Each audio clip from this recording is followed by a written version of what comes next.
सोनादेवी सेठी कन्या महाविद्यालय के डिपार्टमेंट ऑफ जूलॉजी में आपका स्वागत है। हम आपके सामने Sanjay Verma, department of zoology. तो डियर, अपने लास्ट क्लास के अंदर जो डिस्कस किया था एनवायरमेंटल फैक्टर्स को लेकर, आज अपन उससे थोड़ा सा आगे बढ़ते हैं कि ये किस प्रकार जितने भी फैक्टर्स हैं वो किस स्पीसीज़ के ऊपर, चाहे वो प्लांट्स हो चाहे वो एनिमल्स हो, को इफेक्टिव करते हैं और वो कितने उसके लिए नुकसानदायक है या फिर वो फैक्टर उनके लिए कितने लाभदायक है। क्लियर है? तो अपन ने देखा था कि जो फैक्टर्स जो हैं एनवायरमेंटल फैक्टर्स, इनको अपन ने दो भागों में डिवाइड किया था, जिनमें कुछ फिजिकल थे और कुछ बायोटिक फैक्टर थे।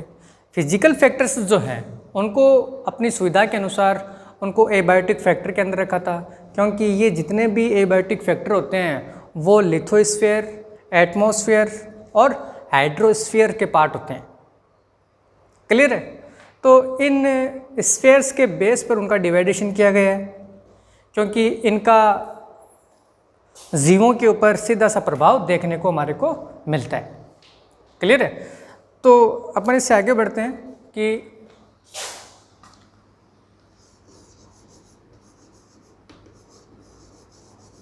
Environmental factor. क्लियर है? ये एनवायरमेंटल जो फैक्टर है उनको अपन ने दो भागों में डिवाइड किया था। एक नंबर पे आते हैं एबायोटिक फैक्टर। क्लियर है? जिनको अपन ने फिजियोलॉजिकल कहा था। फिजियोलॉजी फैक्टर सही। और सेकंड नंबर पे जो अपना था वो थे बायोटिक फैक्टर।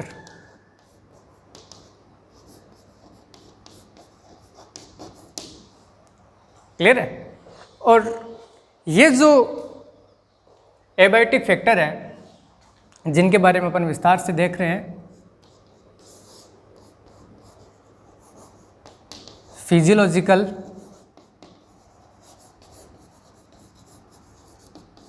फैक्टर्स, ये जितने भी हैं उनको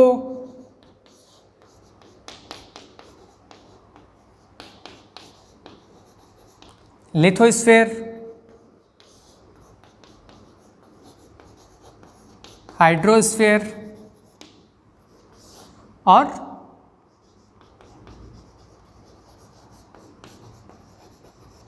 एटमॉस्फेयर के बेस पर इनको डिवाइड किया गया है, जिनका जो डिवाइडेशन है वो है, सबसे पहले आता है हमारा लाइट का, उसके बाद अपना टेम्परेचर,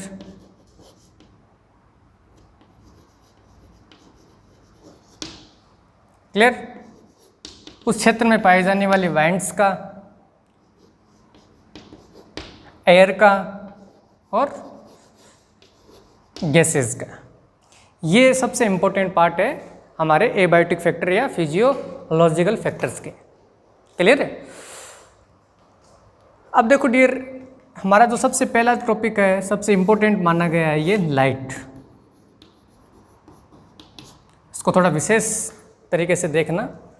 भाई देखो, अपन एक छोटा सा एक हैबिटेट को माइंड के अंदर एक एग्जाम्पल के तौर पे तैयार करते हैं, तो हमारे को देखने को मिल रहा है कि कोई ऐसा एक स्थान है, उस स्थान के ऊपर कई प्रकार के पेड़ पौधे भी है और कई प्रकार के जीव जंतु भी है, और ये जो है वो डायरेक्ट उस एटमॉस्फेयर के संपर्क में है, जहाँ पर लाइट भी होएगी, टेम्परेचर भी होएगा, वाइंड्स भी होएगी, एयर भी होगी और गैसेस भी होएगी। और ये जो लाइट है, सनलाइट जिनको अपन बोलते हैं, वो वहाँ तक पहुँचने के लिए, जीवों के ऊपर या पादपों तक पहुँचने के लिए उसको क्लाइमेट से होते हुए गुजरना पड़ेगा, जिसमें कई प्रकार की एटमॉस्फेरिक वेपर्स होती है, वाष्प होती है, गैसेज होती है और लेयर्स होती है। उनको वो भेद कर उस पौधे तक या फिर उस किसी जीव तक पहुंचते हैं, तो उसका एक सीधा सा इम्पैक्ट पड़ता है उसके ऊपर। अब ये जो इम्पैक्ट होता है वो या तो क्या होता है, कम होता है, या मीडियम टाइप का होता है, या फिर बहुत अधिक होता है। क्लियर है? अब एक ही क्षेत्र पर है तो उसके अंदर अपन देखने को मिलता है कि एक ही क्षेत्र, विशेष क्षेत्र के ऊपर है कई प्रकार की स्पीसीज है, तो उनके ऊपर जो लाइट का जो इम्पैक्ट होगा वो क्या होएगा, अलग अलग प्रकार से होएगा। मतलब कि किसी को अधिक चाहिए हो रहा है, किसी को कम चाहिए हो रहा है, किसी को मध्यम प्रकार का लाइट चाहिए हो रहा है। फॉर एग्जाम्पल के लिए अपन एक छोटा सा उदाहरण लेते हैं। ये एक छोटा सा क्या लैंडस्केप है यहाँ पर, क्लियर है। अब हमारे को देखने को मिल रहा है कि इसके ऊपर कई प्रकार की वनस्पतियाँ, प्लांट्स है ना। ये क्या है, प्लांट्स है, ये लो प्लांट्स। अब प्लांट्स की जो हाइट है वो क्या है, अलग अलग है। कुछ बहुत ज़्यादा हाइट वाले हैं, कुछ मीडियम के हैं, कुछ शॉर्ट वाले हैं। तो ये शॉर्ट्स वाले हैं और कुछ लताओं के रूप में डेवलप होती है किसी पेड़ के सहारे, क्लियर है। अब अपन देख रहे हैं कि इस स्फेयर के अंदर कोई भी अपन एनिमल की ले लेते हैं कोई माइंड के अंदर, जैसे ब्लैक बक ही ले लो आप, ठीक है ना। ये लो ब्लैक बक, क्लियर। अब क्या है, ये प्लांट्स है जो कहीं ना कहीं उस क्षेत्र विशेष के अनुकूल होकर अपने आप को डेवलप करते हैं।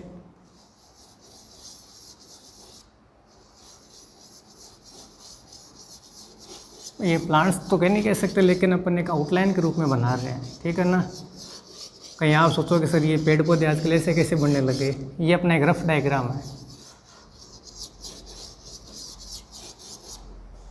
क्लियर। तो अलग अलग प्रकार के जो प्लांट्स है वो दिखाई दे रहे हैं अपने को। और अब यहाँ हमारा जो मेन जो सोर्स है सनलाइट का, वो ये ले लो हमारा सनलाइट, नाम लिख देते हैं सन लाइट, क्लियर। अब यहाँ पे जो क्या है, एटमॉस्फेरिक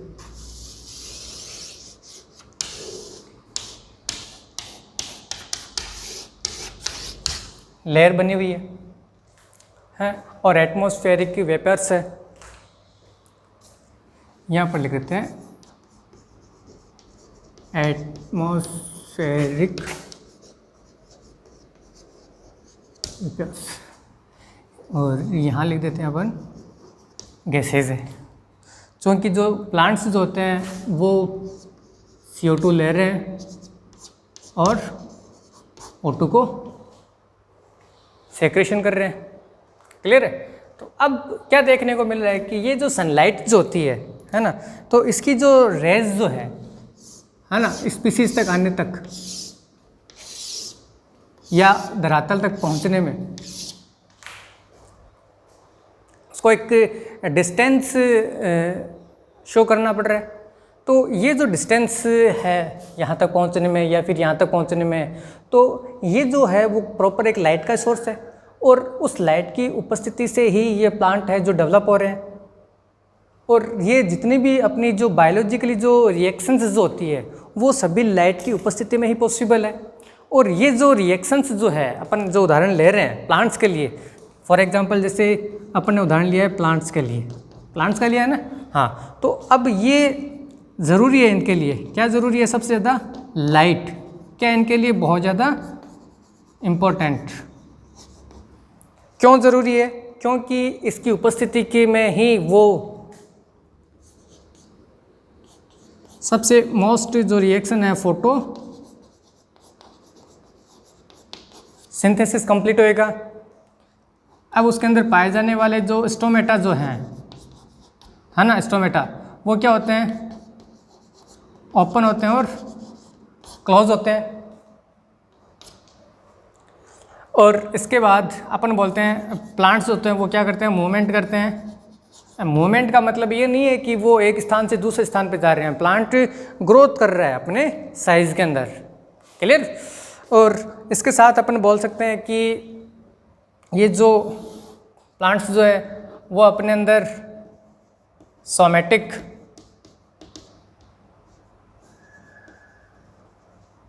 ग्रोथ करवा रहे हैं, इनके अंदर फ्लावरिंग हो रही है और सबसे इम्पोर्टेंट है जर्मिनेशन ऑफ सीड्स का। क्लियर है? तो ये जो प्रोसेस है, ये जो बायोलॉजिकली रिएक्शंस जो हो रही है किसी भी प्रकार के पौधे के अंदर, वो सिर्फ और सिर्फ किसकी उपस्थिति में हो पाएगी? सिर्फ और सिर्फ लाइट की उपस्थिति में ही है, क्योंकि सूर्य की प्रकाश की उपस्थिति में ही अपना ये भोजन बनाने में समर्थ होते हैं। क्लियर है? या अपन ये भी कह सकते हैं कि जितने भी प्रकार के जो जीव होते हैं वो अपनी ऊर्जा प्राप्ति के लिए लाइट के ऊपर पूर्ण रूप से क्या डिपेंड है, कंप्लीटली उसके ऊपर डिपेंड है। क्लियर?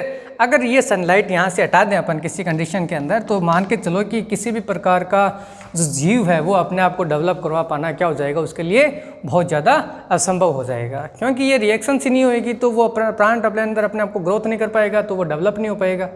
तो सिंपल सी बात है, वो उसके लिए किसका कारण बन जाएगा? Death reason. क्लियर है? तो ये फैक्टर है। अब इसके अंदर क्या था, हमारे क्लाइमेट भी तो है, ये क्लाइमेट हो गया। ये तो अपन ने एक उदाहरण लिया ब्लैक बग का। अब यहाँ पर अपन मैनी टाइप्स ऑफ जोइट्स ले सकते हैं, कई प्रकार के जीव ले सकते हैं, कई प्रकार के माइक्रो ऑर्गेनिजम्स ले सकते हैं, कई प्रकार के बैक्टीरिया ले सकते हैं, कई प्रकार के वायरस ले सकते हैं, कई प्रकार के अदर जीव ले सकते हैं, कई प्रकार के पेड़ पौधे ले रहे हैं, है ना। तो ये इनके बीच क्या हो रहा है? इंटरेक्शन। अब ये जो इंटरेक्शन जो यहाँ पर है वो किसके बीच है? प्लांट्स प्लस प्लांट का, या फिर प्लांट का है किसके साथ है? एनिमल्स के साथ है। माइक्रो ऑर्गेनिजम्स है, सॉइल्स का है। क्लियर है? क्योंकि अपन ये मानते हैं ना कि ये जो जोइड्स के लिए, चाहे प्लांट्स हो चाहे एनिमल्स को, उनको अपना एक पर्टिकुलर एक हैबिटाट तैयार करना होता है। उस हैबिटाट के अनुरूप ही वो अपने अंदर ग्रोथ करते हैं, या उसके अनुरूप ही वो अपने लक्षणों को विकसित करते हैं, और उसी क्षेत्र विशेष के अंदर वो अपने आप को जीवित रखते हैं। क्लियर है? तो क्या हो जाएगा कि कोई भी जीव है वो उस क्षेत्र विशेष में रहते हुए अपने अंदर कुछ विशेष लक्षणों को क्या कर लेता है? अर्जित कर लेता है। जैसे अपन कई बार एक उदाहरण लेते हैं माइंड के अंदर कि जो ऑस्ट्रेलिया के अंदर पाए जाने वाला जो कंगारू है वो अपन अपने सुजानगढ़ में लेके आ जाएंगे तो क्या होएगा?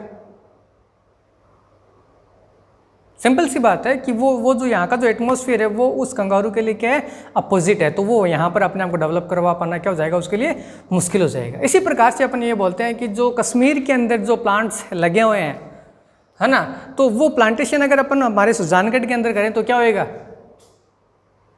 वो उसके लिए एटमॉस्फेयर, वो जो एटमॉस्फेयर है वो यहाँ के अनुकूलित नहीं हो पाएंगे, इसलिए वो अपने आप को डेवलप नहीं करवा पाएंगे।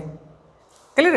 तो ये एक क्षेत्र विशेष के अनुरूप प्लांट्स है या फिर एनिमल्स है वो अपने आप को डेवलप करते हैं। क्लियर है? अब जैसे अपन एक छोटा सा उदाहरण और लेते हैं कि जो साउथ और नॉर्थ जो पोल है उसके अंदर जो विशेष प्रकार के जो जीव है वहाँ पर, वो जीव अपन के सुजानगढ़ के अंदर तो नहीं देखने को मिल रहे, ताल छापर के अंदर तो नहीं देखने को मिल रहे। तो क्या है कि वो एक क्षेत्र विशेष के अनुरूप अपने आप को क्या कर रहे हैं? विकसित कर रहे हैं, और उसी क्षेत्र विशेष के अनुरूप वो अपने अंदर लक्षणों को अर्जित कर लेते हैं। फिर ये क्या होते हैं? फिर ये अपने आप को एडेप्ट कर लेते हैं उसी के अनुकूल। तो ये फिर किसी दूसरे स्थान पर अगर उनको लेके जाएं तो वो उनके अनुरूप नहीं होगा, तो वो अपने आप को डेवलप नहीं कर पाएंगे। क्लियर है? तो ये जो कंप्लीट जो प्रोसेस है वो किसकी उपस्थिति में हो रहा है? लाइट की उपस्थिति में हो रहा है। अब देखो डियर, ये जो लाइट है, ये जो कंप्लीटली जो प्रोसेस है वो किसकी उपस्थिति में हो रहा है? लाइट की उपस्थिति में हो रहा है। लाइट की उपस्थिति में हो रहा है। आ गया? तो सिंपल शब्दों में अपन क्या कह सकते हैं? किसी भी जीव को अपने ग्रोथ के लिए, अपने डेवलपमेंट के लिए उसको डिपेंड होना पड़ता है सिर्फ और सिर्फ सब किसके ऊपर? लाइट के ऊपर। क्लियर है?